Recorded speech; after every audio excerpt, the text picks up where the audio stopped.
Step right up, dummies, and listen to the stupidest sports show on earth with Rodney Newpol and Tim Van Stratton. Yeah.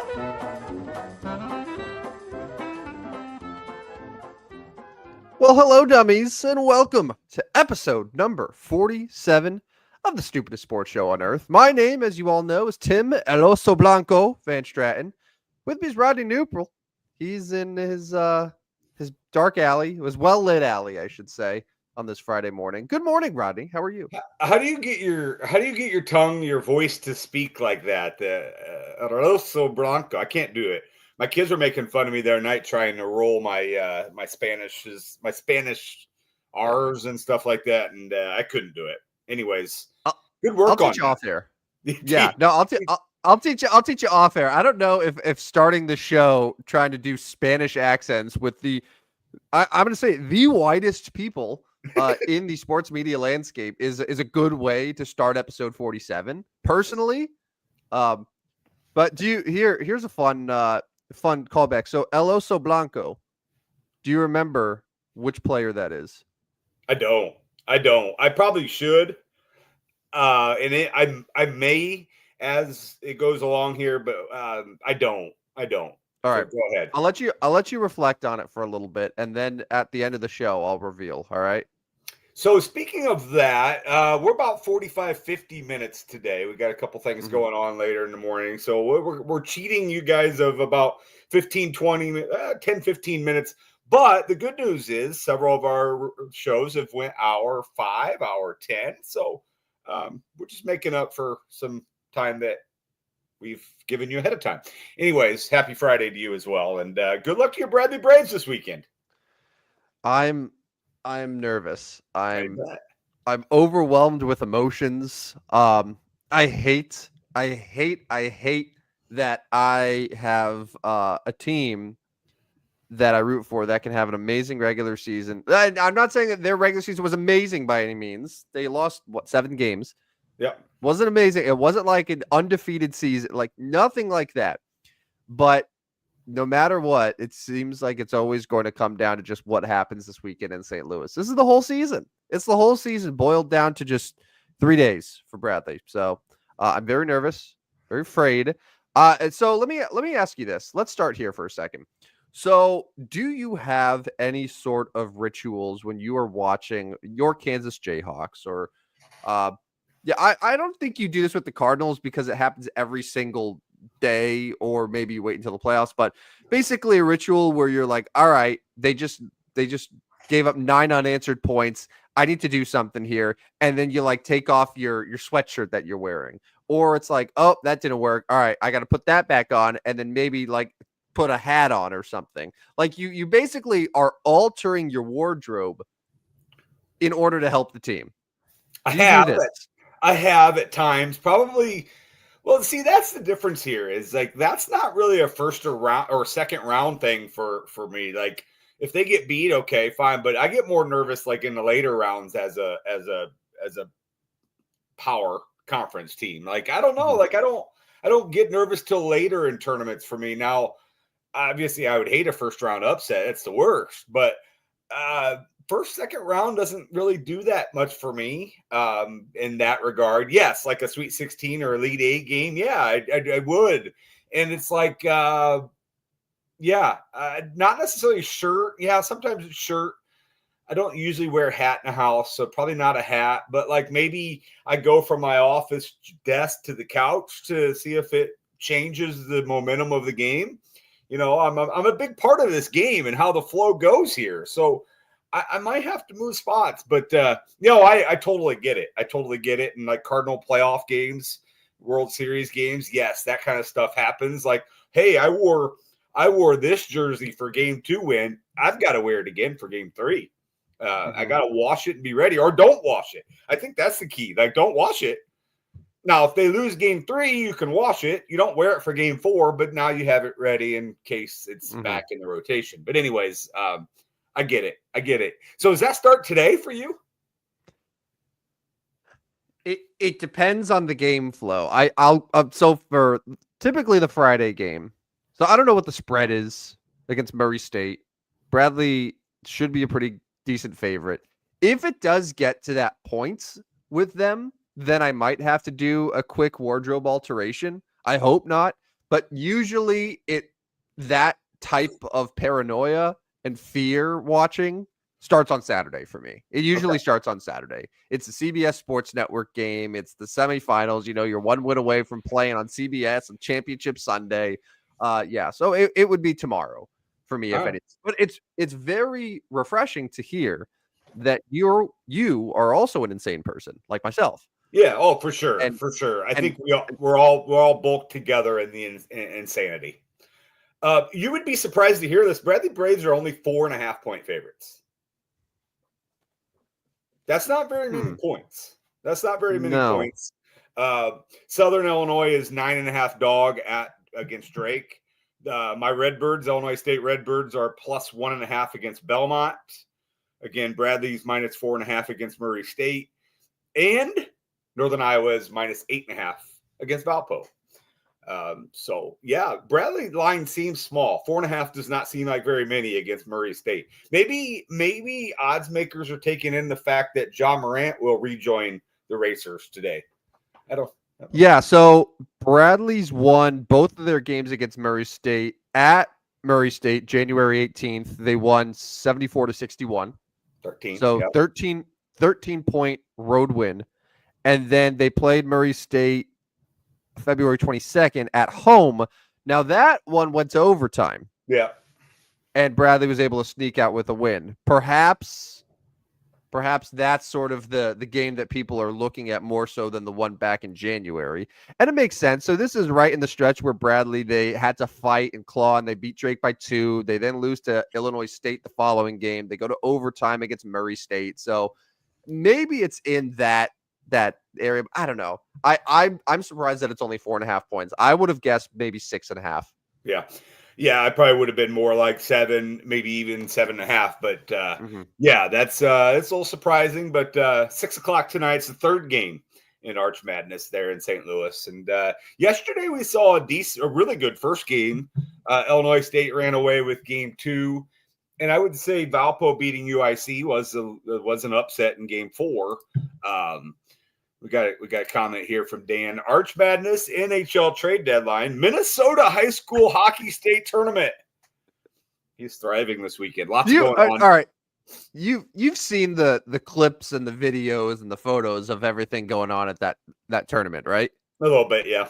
Yeah. It's unbelievable, man. And it happens every year. It shouldn't be a surprise to anyone who remotely knows anything about hockey that this Minnesota high school state tournament is just an event unlike anything else we have in our nation. And honestly, it's barely our nation. It feels like it's a Canadian event more so than even an American event because it's just hockey in Minnesota. But like just between the hair, it's games all day, every day for 4 straight days. It's NHL arenas that are sold out. It's absurd. It is absurd. It's just an absurd thing, but it's beautiful. I say absurd in the best way possible because it's a beautiful thing that we have this. Yeah, no, and being from Minnesota there, as our hockey guy Dan is, it's and I can't necessarily compare it to I mean, that's the way me growing up in Illinois feels about our high school basketball one. Now we have kind of fallen off here the last decade in our high school tournament. Our high school tournament used to be much better than it is now, both boys and girls side. Several things have changed that, but it is kind of the way I feel about our high school tournaments, Dan, here at basketball wise. Go ahead. So, but just for perspective here, and you could tell me if this was the case, and I would believe you, because I do agree that there used to be a lot of hype around the high school tournaments here in Illinois. But essentially what they're doing in Minnesota for hockey is like if Illinois had the state tournaments at the United Center 4 straight days, and every single day was a total sellout. Like you go to a high school basketball game that has 21,000 people in a sold out United Center Thursday at noon. Yeah. That is what's happening. That's what's happening in Minnesota. Yeah, and that we can't compare to. I'm not necessarily comparing the magnitude of it because I'm not. I mean, I know this thing in Minnesota is But my point is, here in Illinois, like the basketball tournament used to be a lot of our thing. Now it's not so much anymore. Now the girls' tournament's barely filling half of Redbird Arena. The boys' tournament, I think the boys' tournament next week will do pretty well at State Farm. It'll probably depend, what teams make it, of course. But yeah, I mean, my point is, I can relate, Dan, because I have that excitement as well. But 21,000 tickets to tomorrow's championship. That's insane. That is absolutely insane. We got a message here from Gateway Sports. Morning, boys. Good morning to you as well, Gateway Sports. And appreciate you jumping on here. Tim, let's get to our rapid fire poll questions because, again, we do have to cut a little bit short today. We'll go about 50 minutes worth. Up on our Twitter page at Stupid Sports Show, we put the Twitter up there. If you haven't followed us, please do so, and encourage somebody else to follow us there as well. Some of our recent poll questions. Now, on Tuesday, we asked, where did we ask? Where will Aaron Rodgers? We asked, it was Aaron Rodgers and the Giants specifically, and then we did a little quarterback carousel and gave our predictions there. And if in case you missed it, you could check out episode 46 wherever you get your podcasts. But you want to keep talking Aaron Rodgers. I see the poll question that's in here. You're loving this story. Well, I put this up Tuesday, I believe, and now I want to know, where would you like to see Aaron Rodgers in 2025? My answer is very easily, I would like to see him in Vegas. I would like to see him in Vegas because I would like to see a guy who wants to be the show. He likes to be the show. He likes to be the voice. He wants his voice heard in that city. And honestly, I think it would help them sell tickets. And being a Vegas fan, not necessarily of the Raiders, but of the city, and enjoying going there a couple times a year, possibly. I want to see them do well. I want to see them sell tickets. I want to see Allegiant Stadium fill up. I want to see Aaron Rodgers in Vegas. Your choices here: New York Giants, which are your New York Giants, Vegas, Cleveland, or I kind of like this answer too: retired. I mean, 50% of our responders said retired, and I don't blame them. I want to see 1 year in Vegas with Pete Carroll and see how that goes. Your thoughts? So if he goes to Vegas, let's say, I don't think it would happen, but if he goes to Vegas, it's unquestionably the best head coach that he's ever had. He's had 3 head coaches. He's had McCarthy. He had the first couple of years of Matt LaFleur. And then he has had Robert Saleh. Yes. And then whoever took over for Robert Saleh, Jeff Ulbricht or whatever the hell his name is. So 3.5 head coaches. So he goes to Vegas. He has Pete Carroll. It's on the West Coast. Could do a lot worse. Could do a lot worse there. I don't think it's going to happen for a couple different reasons there in Vegas. To me, this is what it feels like. It feels like if the Giants and him don't work something out, perhaps he's like, I'm not sure I want to stay in New York. I'm not sure I want to play for a team that's going to be bad. Or maybe a team, I said on Tuesday, maybe the Titans. They don't get Sam Darnold. They'll look at other veteran quarterback options, and perhaps they go with the route of Rodgers and even taking a quarterback still in the top 3 of the draft. Honestly, I've really talked myself into it for the Giants. So, and like being a fan, I can probably lean that direction, but I think retired is a very, very strong number 2. I think we just talk about him too much. He's 40 years old. Okay. But it's not a Brady 40. It's not a Peyton 40. It's not a Peyton 40, but it's not a Brady 40. It's definitely not a LeBron 40. It's definitely not a LeBron 40. That is correct. So I don't view him as a quarterback that can elevate you to a contender.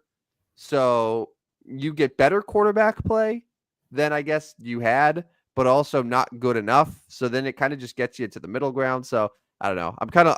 I'm making a case now for retired.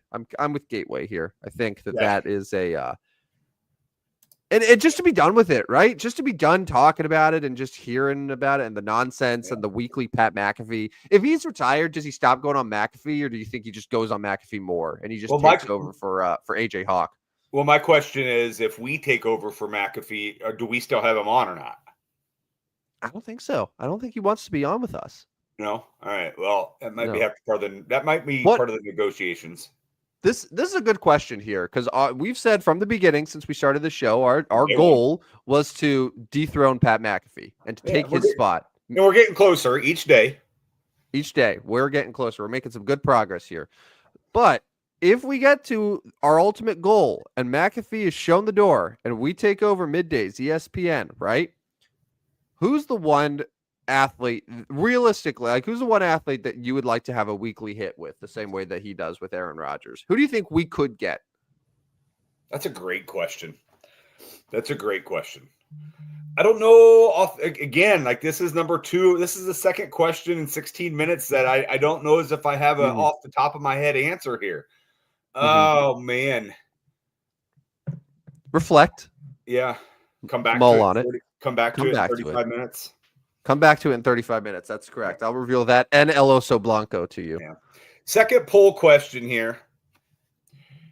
Let's turn the page to hockey. Hockey for trade deadline is today, correct? My buddy Jordan. A few hours. Yeah, my buddy Jordan Binnington's been on the block. I don't think he's going to get moved. There was talk about it. I just don't see that happening, especially this late in the game here. But the question is, who makes the final 8 seed in the Western Conference of the NHL? Now, less people have voted on this one, probably because, let's just be honest, less people like hockey than but Dan and Gateway Sports, both who have been part of today's show, both love hockey. My St. Louis Blues are just a point or so out. I didn't check after last night. I know before yesterday they were a point out. They're 2 points out. So right now it's Flames, Canucks, Blues, Utah are our choices. 33%. No, Canucks, one more. 33% Blues. Yeah, and are your Wild part of that conversation? Do you think they have a legitimate chance? So let's start there. Or excuse me, your Ducks. Legitimate, no. Totally unrealistic, and I'm going to talk myself into it. Absolutely, but that is more than I can say for them for the last 5 years. So yes. I will be very content with 500 and being a few points out if that's what they end up. But no, I'm sorry to interrupt. Go ahead. Yeah, so you're voting in this poll. You've got the Flames with 68 points, the Canucks with 67 points, the Blues with 66, and Utah with 65. Flames are number 8 right now. Now, keep in mind, LA, the Kings, are at 71 points. So any of those teams still have a great opportunity to catch them. Kings have lost 5 in a row. They're banged up. If you're picking one wild card to pick that 8th spot in the West, who are you taking? I might take, I don't know. So here's the based on if you look at things like goal differential, if you look at sort of the play that the Blues have had since replacing their head coach, there's an argument that they are the best team of the bunch. But that said, if they view themselves as sellers, GB mentions the Colton Parayko injury. That's a big one. That's going to take them out for pretty much the end of the regular through the rest of the season. You mentioned Binnington's on the block. I don't think they would trade Jordan Binnington. What other goalies do they really have ready to go to take over that spot for him? Here's the thing. Like, Vancouver on paper should be really good and they should be the team to beat there. But I feel like the vibes are off. The vibes feel off with Vancouver. Yeah. And they felt off for a while. You have star players that are not happy. They already made a big trade earlier this year, JT Miller, shipping him back to New York. Elias Pettersson is another guy who is just, he seems like a star who is not super thrilled about his situation there. Is there a chance, Rodney? I'll throw it back to you here. Is there a chance that without Colton Parayko, assuming the Blues don't do anything crazy and sell at the deadline, do you think that they have enough to overtake Calgary, and Vancouver and get that final spot? I do, and I know the Parayko news is obviously big for especially on the back end, the defense. But I do. They've played well. Their schedule, I was looking at the other day, not overly tough. Now they are out in the West right now for 2 more games at the Ducks tonight. Your Ducks. a winnable game. Let's be honest. That's a winnable game. At the Kings, they just beat them. Kings are banged up as well. At the Penguins, not real good. At the Wild, I know that's Dan's guy. Dan's team. They haven't been great. Then Ducks, Predators, Canucks, Blackhawks, Predators, Canadians, Predators, Avalanche to finish the month of March. That's not real strong. They've played the strongest end of their schedule. Now you go into April and it's the Red Wings, the Penguins, and then you got the Avalanche, the Jets, and the Oilers. But then you finish with the Kraken and Utah. Not a devastating schedule to finish the season for St. Louis. I have not compared with the rest of the schedules, but I do think the Blues schedule is set up for that. Dan here, wild card 2 will be the Utah Hockey Club. Okay. Utah is right there in the mix. And then he says the painful irony of the Coyotes leaving for Utah and immediately make the playoffs basically a decade is kind of irony. It's going to happen. Yeah. No, listen. That's an excellent point that Dan has just made. It would be very on brand. I don't think it's going to happen just because they just don't have quite enough firepower. You know what? I'll take the Blues. That was my first answer when I looked at this group of teams. I think the Blues might have enough to squeak through there. I've still never been sold on Calgary for whatever reason. Same. In Vancouver, don't like the vibes. Utah, I just think doesn't have quite enough firepower. The Blues, to me, feel like a good team. They got a good coach now, so that's who I'm rolling with. So the Blues are taking the Chicago Bulls method and just want to get that last spot. They just want to get that last spot. Just get in, baby. Hey, Rodney, we know. Why have 2 to 3 superstars where you could have 8 to 10 really good players? All right, Chicago Bulls, like 8 games under 500 and still. Yeah. How's that working? Your group of good players are like 14 games under. Nice. The third question, near and dear to my heart. We are 9 days away from Selection Sunday, college basketball, NCAA tournament. I'll be watching today. I'll be watching hoops all weekend. It starts next week with the bigger conferences. Here's the question. Do you try to watch the selections show on Selection Sunday? You're without a doubt, if I can, not usually, nope, were the 4 choices. Now, I'm a without a doubt. It's a 5 o'clock on Sunday. We arrange our dinner around that. So either we are eating before or we are eating after. I am watching the show. If I eat dinner after, I'm eating dinner, and then I am starting my brackets, not necessarily filling them out, but getting them ready. Obviously you've seen I've run several contests, getting those ready. And yes, 5 o'clock on Sunday, next Sunday is my Selection Sunday. It's my hour show. I don't watch a lot of TV. So when I ask for this hour, it's mine. And nobody gives me any concerns here. They know it's Selection Sunday. They know the basement TV is going to go on it. My question to you, who is not as big of a college basketball fan as I am, do you try to watch the selection show? Can I say this? I love when that bracket hits my phone where it's the update official bracket released. And the first thing I do, I will drop everything to go and look at the bracket, sniff it, smell it, touch it, just have a conversation with it. Be like, hey, it's gonna be okay. Promise that you won't be intact much longer. But I've never really wanted to go out of my way for Selection Sunday. Now, Rodney, if Bradley is in it, I will probably go out of my way to watch it just to get the official announcement, just to see where they get lined up. But in a normal year, I don't really go out of my way to watch it. And honestly, any sort of show where it's a schedule release or a bracket announcement or basically a show to announce anything that is immediately going to hit our phones 7 seconds after it's said on television, I don't see the point for it. I don't see the appeal, and I don't go out of my way for it. So I appreciate that you and many, many college basketball fans will make a show like that, appointment viewing. I'll just see the bracket once it gets announced. That's all. That's fine. Right. Well, 54% of our voters said without a doubt. That's good. 23. That's good. 23 if I can. 8, not usually. And 15, nope. So 15% just do not like college basketball. All right, last one I want to get to. Go ahead. 15% of your followers, with all due respect, and I say this with all due respect, are morons. Yeah, don't know ball. Don't know ball. No, I'm not going to dismiss it outright. Nope. But I just, You're not usually.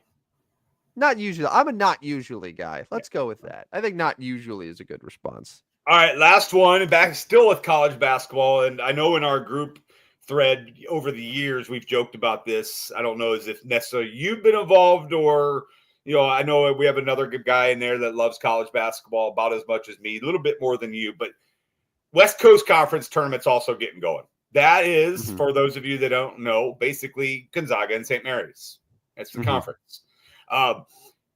It's been 12,000 years since anybody else has been in the conference championship besides Gonzaga and St. Mary's. The question on the poll was, will this finally be the season that someone besides Gonzaga and St. Mary's meet in the West Coast Conference Finals? 71% of our voters said not likely. 29% said zero chance. So that means nobody said absolutely. Nobody said I think so. It's going to be Gonzaga. It's going to be St. Mary's in the West Coast Conference Finals. I believe that finals is on Monday. Tuesday. It would be Tuesday. So is that fun for West Coast Conference? It's fun for Gonzaga fans. It's fun for St. Mary's fans. But I can think of like San Francisco, Pepperdine. There are several others. Is that fun? Yeah. So the way that this tournament is structured, right? So actually started. It started yesterday with one game. It was San Diego, who went 6-26, and they actually defeated Pacific to advance. Yeah. So you got 4 games today. The winners of those then face Oregon State and Washington State on Saturday. Pretty good teams. Washington State actually is a team Bradley played, went on the road. They're lost. Sunday, the winners of those face Santa Clara and San Francisco. San Francisco is another really good team. And then finally, Monday, whoever wins those quarterfinals will then take on St. Mary's and Gonzaga. So the way that this tournament works is the 2 best teams only have to win 1 game before they meet in the finals. Yeah. This is why we have St. Mary's and Gonzaga.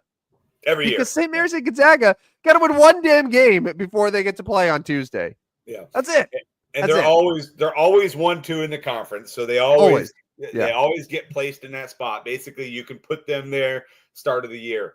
That's a funky looking bracket. I always like looking at the various arrangement of brackets. Like over the years, the Big Ten brackets started to kind of look funky because they got 18 teams now. So how you're putting a tournament together with 18 teams looks vastly different than when it was 10 teams.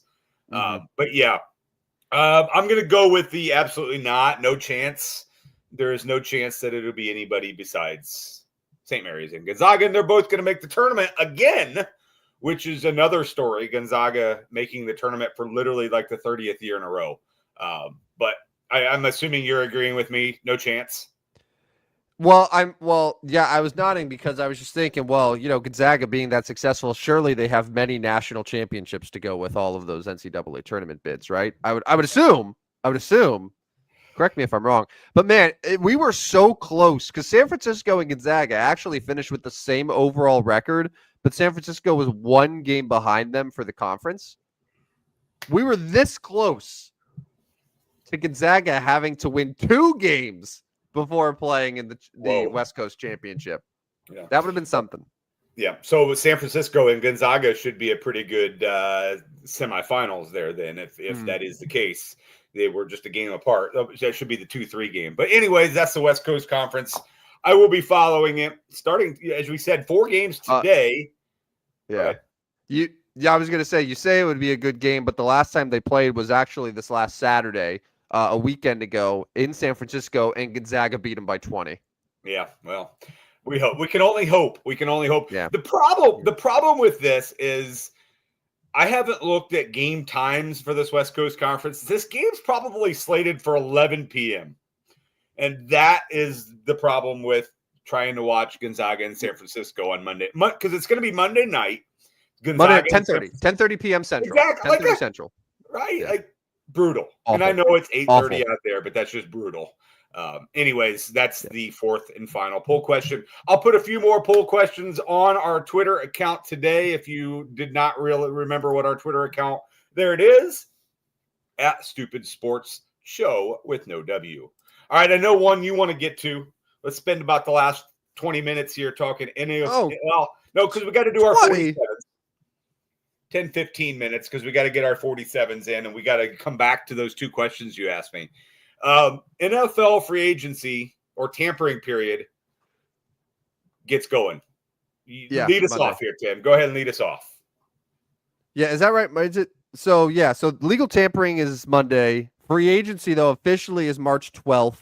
Yeah. So that's when these signings can become official. But pretty much once the tampering happens is when you're like, so-and-so has agreed to a deal, which is amazing because it's, I for a second, it sounds like teams and players are negotiating before the legal tampering period, which, come on, Rodney, we know that that's not the case.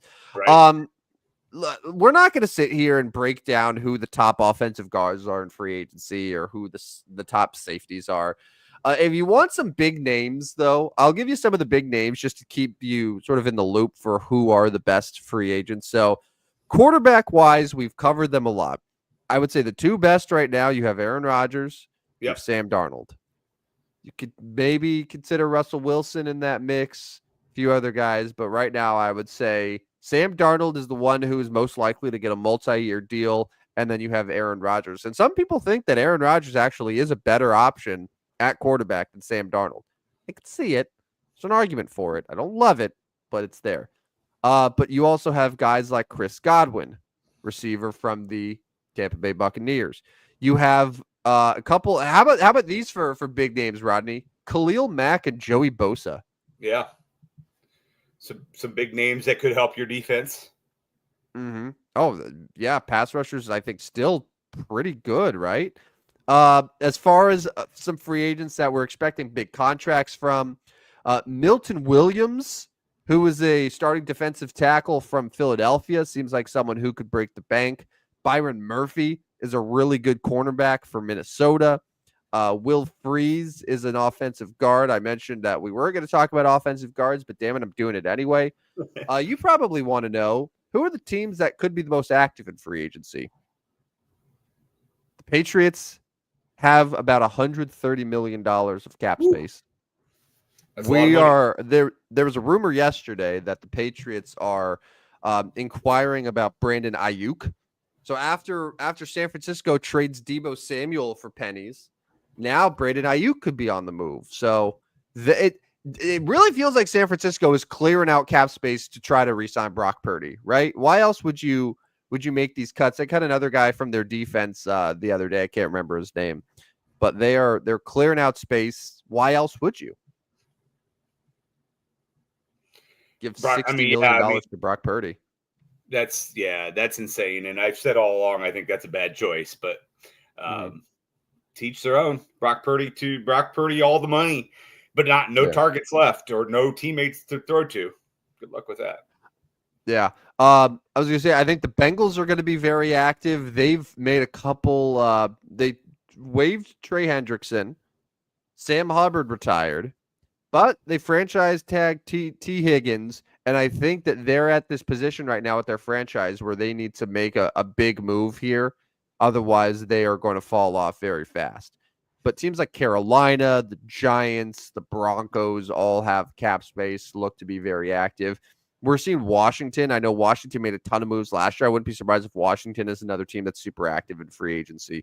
So it's always fascinating to me because NFL free agency, a lot of times it's teams that have no business spending money. They're the ones that are spending money. I was talking about this with a buddy of mine yesterday. Free agency should, for successful NFL teams, sort of be the way that a good team plugs up their remaining holes. Yeah. However, there's too many teams that try to build their core through free agency. I feel like the Bears do that a lot. I feel like the Bears tried to do that last year, in fact. It did not work. The Bears are already making moves for veteran offensive linemen. Can I just, not to get too off topic here, because we haven't really talked too much about the Bears. So they swing 2 trades, right? Yep. For pretty big, well-known offensive linemen. Yeah.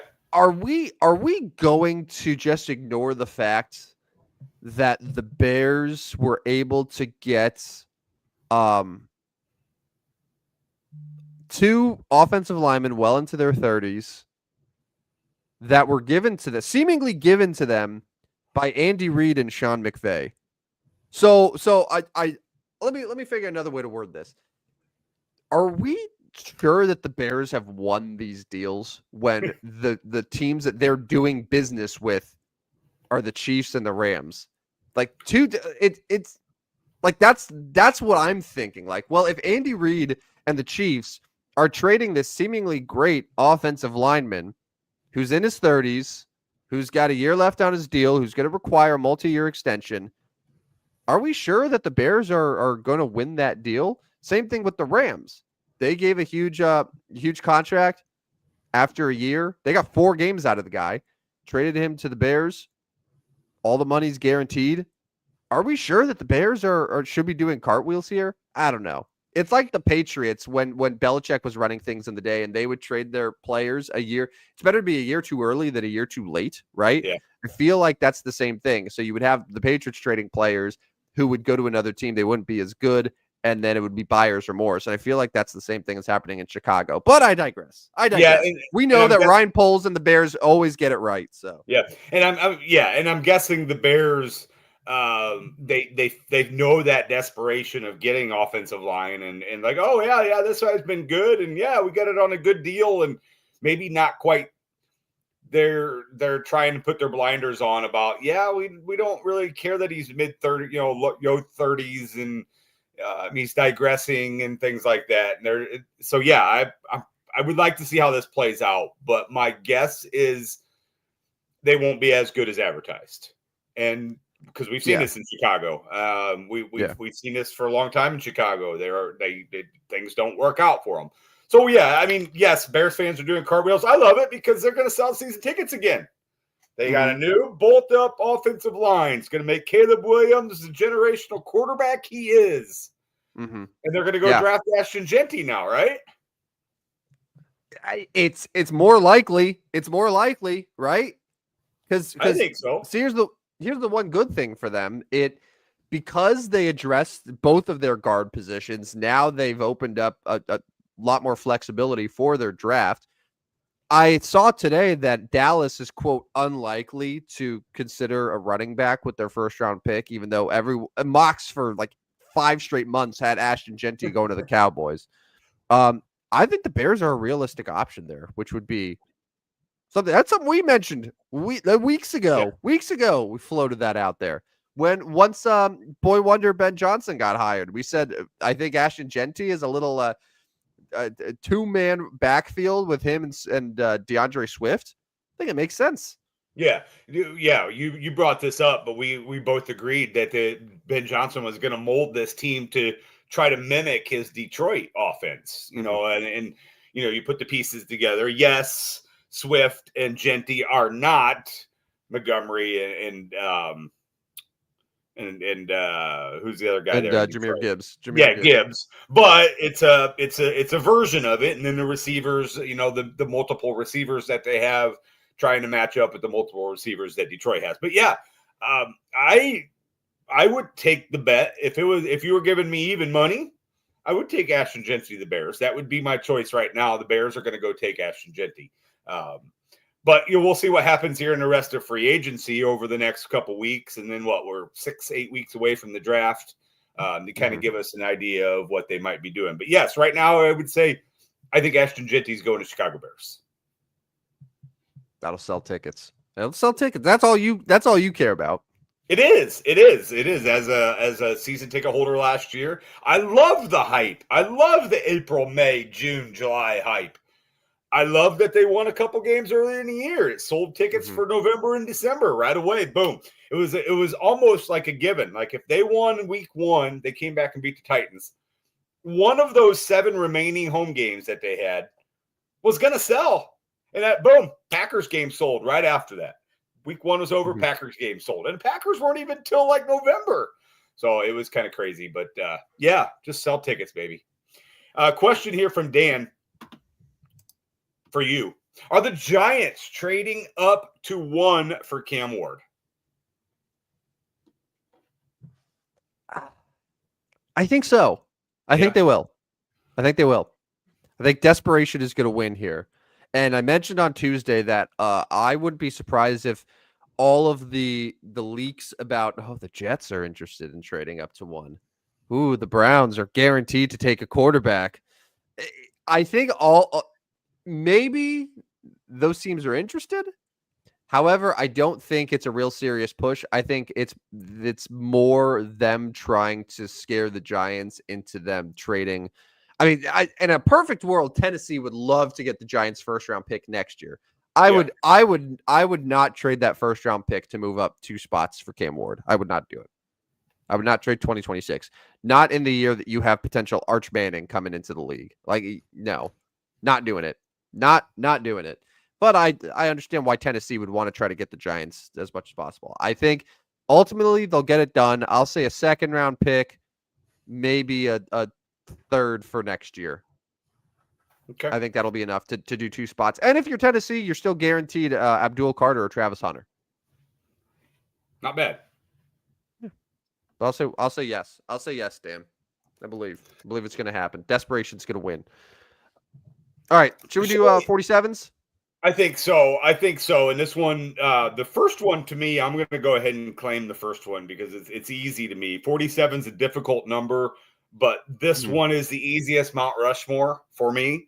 And I am going to go ahead and plant Tom Glavine on our 47 Mount Rushmore because I know this is going to be difficult.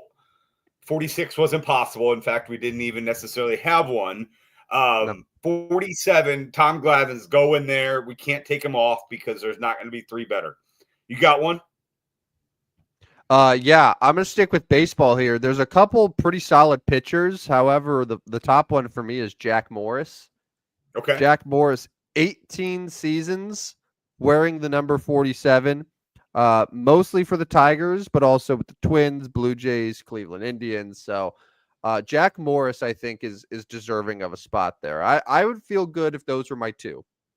2 for baseball. Tom Glavine and Jack Morris. Now, if you move to other sports, I'm looking through NFL. I'm looking through NBA. NBA guys, Jerry Lucas. Andre Kirilenko, AK-47. We probably, I would say he is the most prominent number 47 in the history of the NBA. Not only did he wear it the most, but it was also part of his damn nickname. Yeah. I think for that, he might need consideration to be on this Mount Rushmore. I'm not saying let's officially put him there, but let's consider Andre Kirilenko here. He was a very good NBA player, and 47 was who he was. It was a part of him. Yeah. Dan mentions a Ducks legend there. Yeah, Hampus Lindholm. I thought about it too, Dan. I didn't want to bring him up, but I'm glad you did. And NFL, we got 2. So there's Mel Blount, who's a little bit before our time, but Rodney, I think this guy's going to make it for us. How about John Lynch? Yeah, it works. That works. Yeah. So that solidifies our Mount Rushmore right there. We did not have that much difficulty getting 4 guys that we're okay with. I want to confirm hockey here because we have the greats like Torrey Krug, long time number 47. He's still a Blue, huh? Yeah, banged up. He hasn't played this year, right? I think he's been out all year with an injury. Let's see. Do we have any other big 47s? Ooh, James Reimer, goaltender. I don't think we could put James Reimer on our Mount Rushmore. Yeah. No. Brother, I think we got it. I think we got to go Tom Glavine. I think we go Jack Morris, John Lynch, and Andre Kirilenko. See, now Kirilenko, in terms of he's not a Hall of Famer by any means, but I think he was good enough. He was probably the 47 of anyone to wear a basketball, and it was just, he was the only one that it was in his nickname. So Yeah, no, I I think he like has it. a good case for it. I like it. And as we're closing in on 47 minutes here, it did come to me. It did come to me. Well, I have an answer to one of your questions. I don't have an answer for who I would like on our show. So I'm going to throw that one back to you. But wasn't Evan Gaddis El It Oso was the bear, right? Alosa Blanco. Yeah, Evan Gaddis, the white bear. Yes. So Marcelo Zuna was the big bear. He was known as the big bear. That was his nickname in St. Louis. Yeah.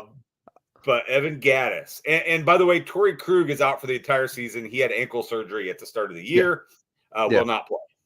So Yeah, that's what I thought. That's what I thought. He's been hurt. So and Dan says yeah, I can't. Kirilenko was elite in 2K. Uh-huh. Yeah, speaking of that, I got my teenager to quit playing 2K with me.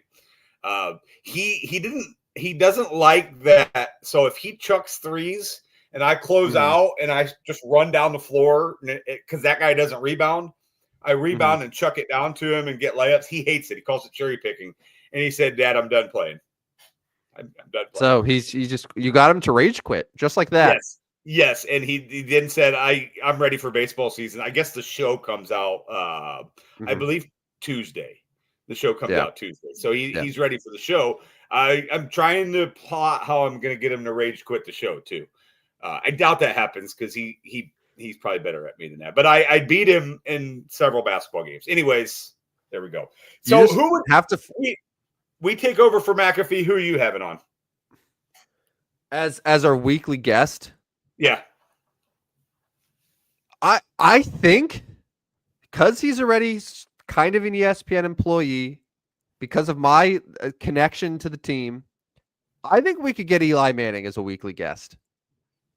I think we get Eli, and I think we get a version of Eli that is not one that really cares too much about how he comes across to the media. I think we get a good unfiltered version of Eli Manning, a fun version. Okay. That's who I think we could get, and who I'd love to get. I would love to have a friendship with Eli Manning as a weekly guest. Are you kidding me? It'd be my dream. His signature is right there on that helmet, man. That's right. That's right. That's who I want. So okay. All right. Well, let's wrap up today's show, episode 47 of the Stupidest Sports Show.